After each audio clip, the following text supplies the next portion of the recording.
Listen carefully, because what I'm about to tell you was never meant to survive the century. In the first 8 seconds, you need to understand this. Hollowbrook Plantation did not vanish because of fire, famine, or some tragic accident of history. It vanished because a single man snapped the chains around his mind long before he snapped the ones around his wrists, and once a man becomes untouchable in his thoughts, no earthly empire can contain him. This is the part they buried. This is the part they feared. On a humid Alabama night in 1847, a sound rolled through the pine forest like a warning from the earth itself, one sharp crack, not of a gunshot, but of a world fracturing. That was the moment Hollowbrook began to die. Not when the colonel's body was found. Not when his daughter disappeared. No. The rot began earlier, the moment a slave named Josiah realized the plantation wasn't a kingdom, it was a wound. And wounds can be torn open. You're here for truth, so I'll speak plainly. Men like Colonel Wendell Harrove built their lives on a lie. The lie that control is permanent, that order is eternal, that fear is enough to hold back the tide of human will. But every system built on domination, every hierarchy built on humiliation, carries within it a hidden countdown. Most men never hear it. Josiah did. He arrived at Hollowbrook with nothing. No papers, no family, no origin that anyone could trace. A ghost in chains. But Harrove made one mistake, a mistake powerful men keep repeating across history. He believed intelligence was safe so long as it was caged. He promoted Josiah, thinking the taste of authority would tame him, groom him into a loyal extension of the system. Instead, it sharpened him. And Catherine Harrove, she wasn't the naive plantation daughter the stories claim. She was a fracture too born into a world she didn't believe in, cursed with the clarity to see its sickness. She read the books her father hid. She heard the lies he told. And when she looked at Josiah, she didn't see a slave. She saw a man who had already crossed a line inside himself that she hadn't yet dared to approach. That tension, that forbidden gravity between two people on opposite sides of a nightmare. That's where the revolt truly began. And once it started, nothing, no overseer, no colonel, no law could stop what was coming. The sun rose over Hollowbrook, pale and unforgiving, as if the sky itself had been warned of the storm gathering below. Josiah moved among the fields with precision, but each step was deliberate. Every glance, every command, every subtle gesture he made was calculated. The colonel saw only efficiency. The workers saw something else, a pulse beneath the surface, a rhythm of possibility they had never been allowed to feel. This pulse whispered a secret. Freedom is not given. It is seized. Josiah had learned more than the schedules and profits of the plantation. He had studied the very architecture of power, the hidden routines that ensured compliance. He knew which doors were never locked, which ledgers were carelessly kept, which neighbors prized appearances over vigilance. Every week, he shared fragments of this knowledge with the others, not as rebellion, but as preparation. Like a master strategist teaching pawns to see the board, he awakened them to possibilities they had been forbidden to imagine. And Catherine, she began to see herself reflected in his mind. In his quiet defiance, she glimpsed a path out of the cage she had been born into. She left books where only he could find them, treatises on revolution, accounts of uprisings from distant lands, philosophical arguments about human dignity. He did not need to ask. She did not need to explain.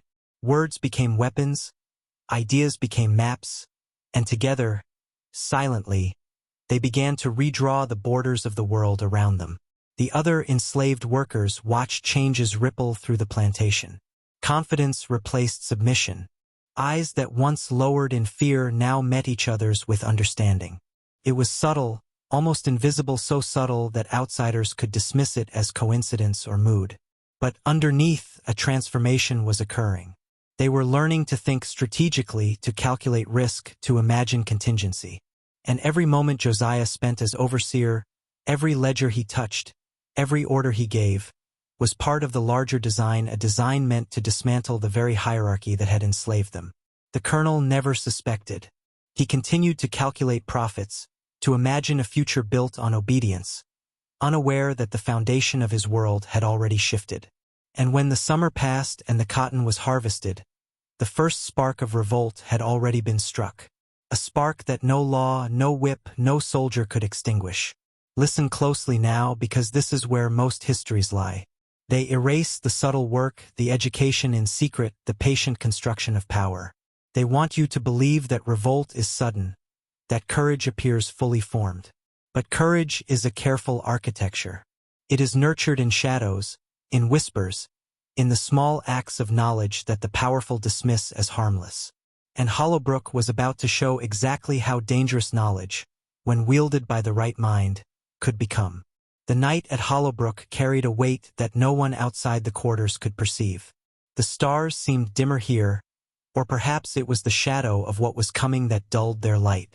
Josiah moved quietly, deliberately, through paths no overseer should know, no master should suspect.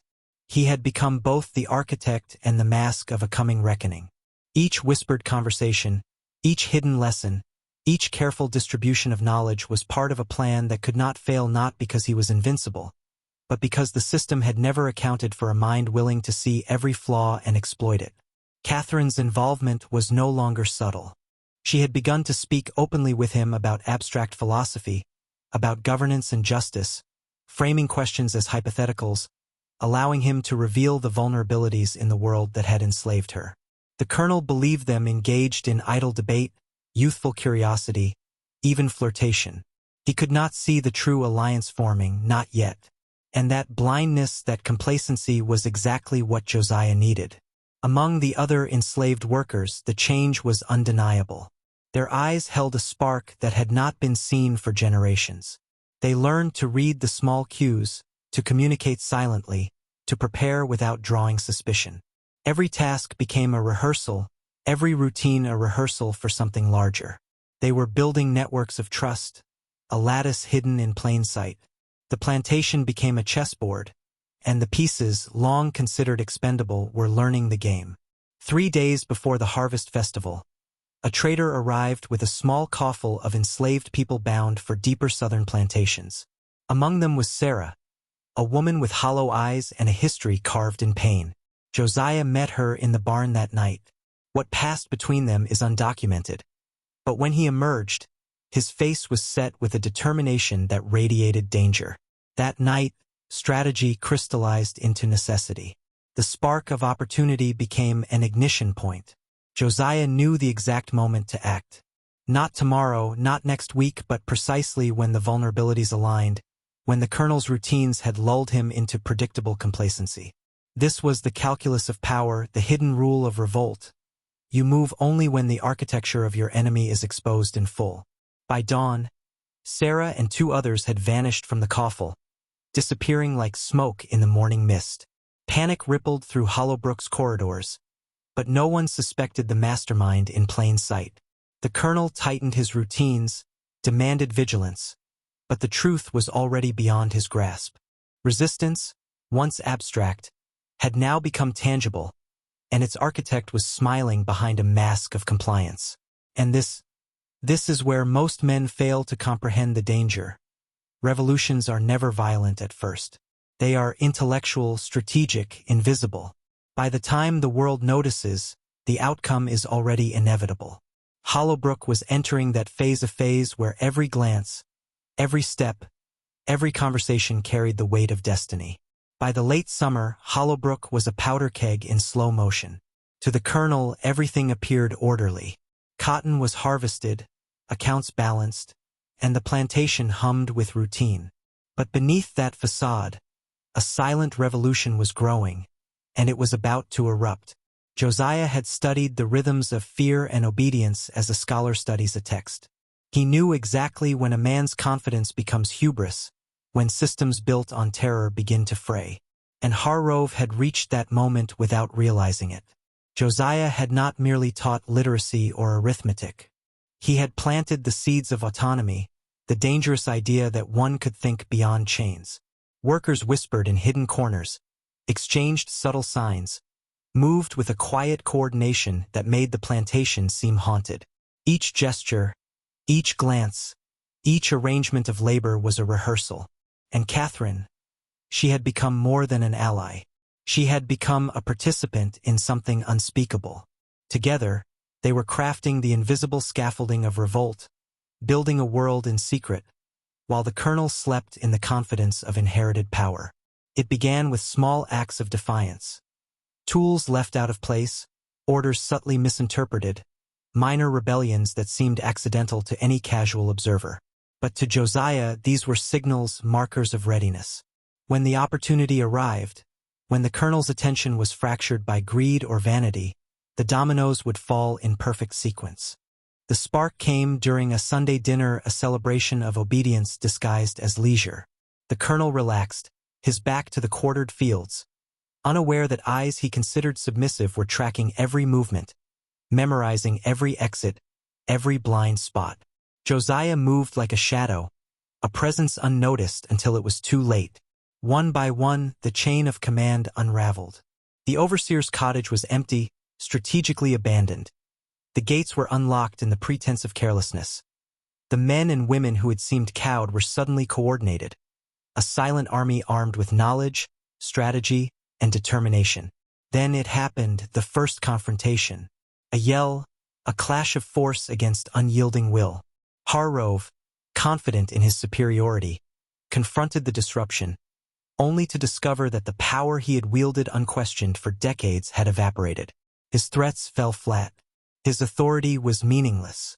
Josiah faced him not as a subordinate, but as a man who had meticulously studied the anatomy of his master and found it weak.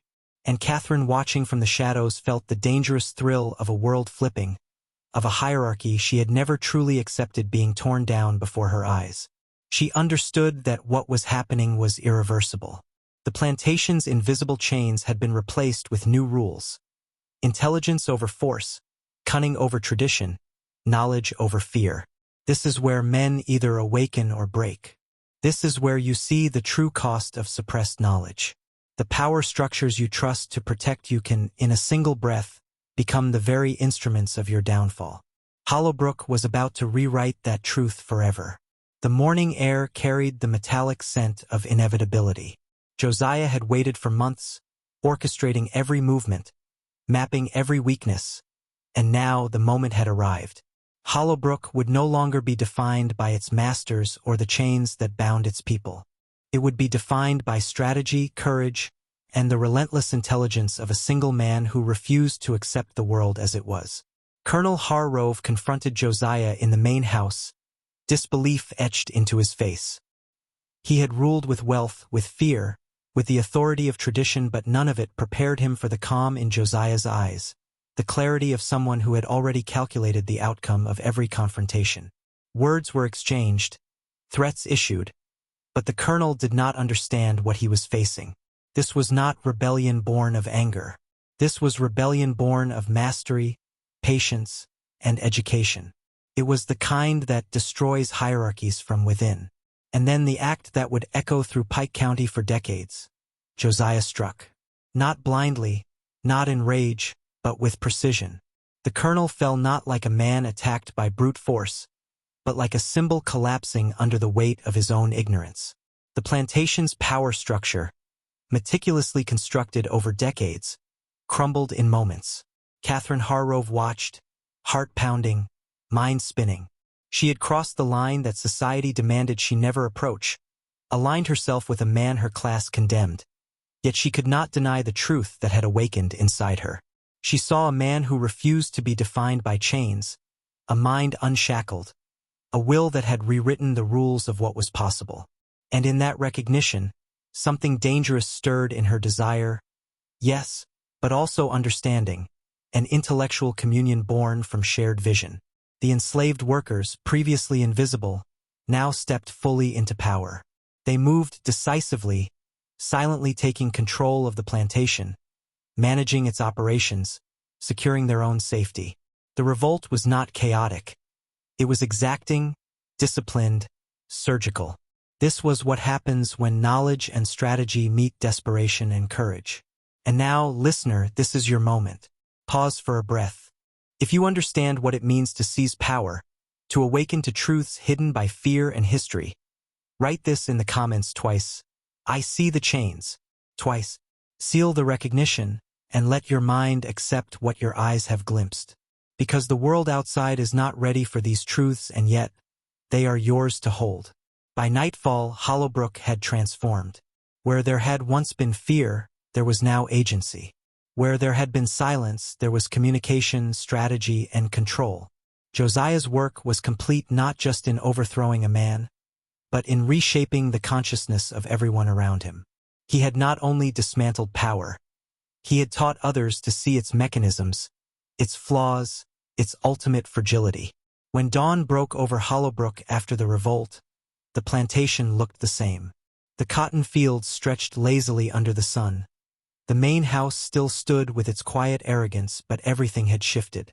The bones of power had been exposed, and the people who had once bent beneath them were now awake, conscious, dangerous. The air itself seemed charged with possibility, the kind that makes men and women wonder if reality can ever be trusted again. Catherine Harrove moved through this new world like a conspirator of destiny. She was no longer just a witness. She had become an architect, a participant in a transformation that most of her class would call blasphemy. And yet, in Josiah, she saw a mind that mirrored hers, disciplined and unyielding, capable of reshaping the rules of life and death. Their connection was more than attraction, it was a collision of intellects, a fusion of rebellion and comprehension. Every shared glance, every subtle conversation, became an act of defiance against the society that had raised her. Marriage between a former slave and the colonel's daughter, absurd to any outside observer, was not the culmination of passion. It was the natural consequence of strategy meeting circumstance. Josiah had not acted out of desire alone. He had understood that consolidating trust, loyalty, and partnership was essential to securing the fragile equilibrium they had just created. And Catherine, schooled in philosophy and the workings of power, knew that aligning herself with him meant not just survival, but mastery over a world that had never offered her agency. The workers, now fully awake, were no longer merely reacting. They were calculating, distributing resources, securing alliances, protecting knowledge. The plantation, once a prison, had become a laboratory for autonomy. Josiah's teachings, stealth education, strategic planning, subtle psychological influence were no longer theoretical. They were living, breathing instruments of liberation. And in this, there was a lesson that history refuses to record. Rebellion is not chaos. It is architecture. It is precision. It is a quiet reshaping of perception and possibility that begins in the mind and ends in reality. And now, listen carefully. The world beyond Hollowbrook has always tried to erase lessons like this. Every act of defiance that threatens hierarchies is obscured, rewritten, sanitized. But what you are learning here is the hidden rule. Knowledge is power, and when it is wielded with cunning, it becomes untouchable. A man who understands the system can dismantle it piece by piece, and a woman who sees the truth can transform loyalty into something unimaginable. The danger is not in the violence. The danger is in the awakening. Once you see the chains, once you understand how control is maintained, nothing and no one can ever truly contain you again. Hollowbrook was gone in its old form, but the principles it revealed live on. And they are waiting, even now, to be recognized by those who dare to see. Decades later, the story of Hollowbrook remained unspoken. Neighbors avoided the land, historians overlooked it, and official records erased it entirely. But the truth does not die in silence, it waits, patient, like a pulse beneath stone. What Josiah and Catherine had created was more than a revolt. It was a blueprint for transformation, a demonstration of how intelligence and courage can fracture the foundations of power. And while society pretended it had never happened, the echoes persisted in ways that were almost imperceptible. In the subtle strategies of other revolts, in the whispered stories that survived in secret, in the way people began to imagine life beyond the chains imposed upon them. Josiah became a myth, a name whispered cautiously by those who understood the gravity of his actions. To the plantation's former workers, he was both liberator and teacher. His influence persisted in the strategies they carried forward, the same mental frameworks, the same lessons of patient observation, calculated risk, and the courage to strike at the right moment. Freedom, Josiah had proven, was not merely escape from a physical cage, it was mastery of self and the structures that sought to confine you. Catherine's legacy was equally complex. She had defied her class, her father, and the very societal codes designed to constrain her. By allying herself with Josiah, she had not only transformed her own destiny, she had changed the consciousness of those around her. She understood something few ever do. Power is most dangerous when it is invisible, when it operates silently through trust, influence, and knowledge. In that recognition lay both salvation and peril. Hollowbrook became a ghost in the records, but it remained a living testament in the minds of those who remembered. Every act of resistance afterward, whether small or grand, drew upon the principles Josiah had demonstrated. Understand the system, exploit its vulnerabilities, teach others to see, and never act without precision. This was forbidden knowledge because it undermined every hierarchy built on fear and obedience. And here is the lesson the powerful try to erase. Control is never permanent. Every empire, every plantation, every institution that claims to dominate is only as strong as the minds it underestimates. Josiah and Catherine had revealed the fragility hidden behind authority, and they had shown how a single enlightened mind, allied with courage and strategy, can remap the world. If you are still listening, reflect on this. The chains you see outside are weaker than those you carry inside. Awareness is the first strike, knowledge is the weapon, and action is inevitable once you accept your own agency. Hollowbrook did not disappear, it transformed, as will those who understand its lessons. By the time the world had moved on, Hollowbrook was gone from maps and ledgers, but it lingered in a darker, more permanent way in the consciousness of those who had glimpsed the unspoken laws of power. Josiah had not merely killed a man. He had shattered an entire system of obedience, exposing the machinery that keeps people compliant. The physical act was violent, yes, but the true revolution had always been psychological. Fear had been replaced with calculation, subservience with foresight, ignorance with strategy. And that is the kind of change history cannot erase. Catherine, once confined by expectation, now walked in the quiet authority of someone who had chosen her own allegiance, her own truth. Her marriage to Josiah was not the act of romance alone, it was a pact of intellect, a recognition of shared mastery, and a defiance of every societal code that had sought to define her. Together, they created a space where knowledge became sovereignty, where insight became armor, where patience and planning became weapons sharper than any blade. The enslaved workers who survived Hollowbrook carried its lessons forward in silence. They understood something the world refuses to teach. The structures of oppression are not omnipotent, they are predictable, exploitable, and fragile. The revolt was a template, a set of invisible instructions embedded in the actions of those who witnessed it. Every gesture, every quiet decision, every calculated risk became a ripple in a pond that society could never fully contain. And now, listen carefully, because this is the lesson most dangerous of all. The true power of rebellion lies not in the violence you see, but in the knowledge that you carry. Chains, laws, traditions, they are only as strong as the minds that obey them. Once that obedience is broken, the world bends.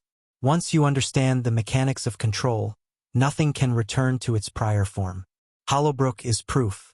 And you, listening now, are beginning to see the chains for what they really are. Remember this: fear is temporary. Obedience is taught. Knowledge is permanent. Those who wield it quietly, strategically, irrevocably, hold power that no empire can erase. Josiah and Catherine understood this. So too can you. The plantation has fallen. The lessons remain. And if you carry them, you are no longer merely an observer, you are an architect of your own freedom, and of the structures that others will never see coming. The world outside will continue to pretend nothing happened. But inside your mind, Hollowbrook burns eternal. History is lying to you. The truths you're about to see were never meant to survive. But now they belong to you. Comment: I see the chains twice to awaken to what the world is trying to hide. Share this story before they try to silence it again.